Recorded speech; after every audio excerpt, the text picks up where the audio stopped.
This time, I would yield 2 minutes to the Chairman of the Economic Development and Public Buildings Subcommittee, the gentleman from Pennsylvania, Mr. Perry. Gentleman from Pennsylvania is recognized.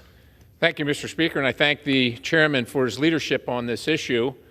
Let's be clear, we're not talking about the Clean Water Act. We're talking about the waters of the United States of America, Mr. Speaker.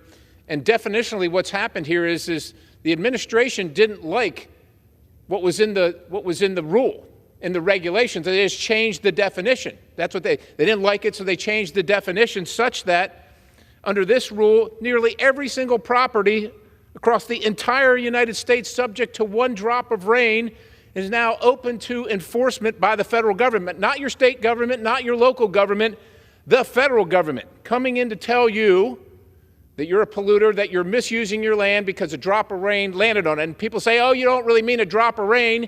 Yes, I do mean a drop of rain because you see, Mr. Speaker, it is the EPA that will determine the definition on a case-by-case basis arbitrarily, which is what they want.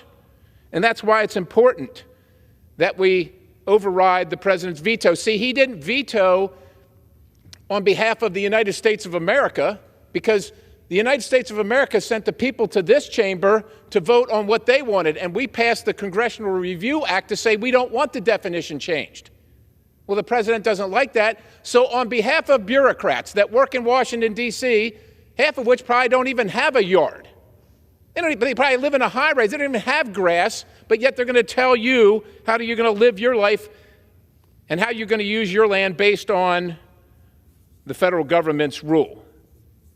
Threats of imprisonment under ambiguous terminology, threats of financial ruin is what belies this bill and the American people if we allow this to go. I urge adoption. We must override the president's veto. We must stand for the American people and individual property rights, which are the bedrock, the foundation of the United States of America. And with that, Mr. Chairman, I yield the balance. The gentleman yields.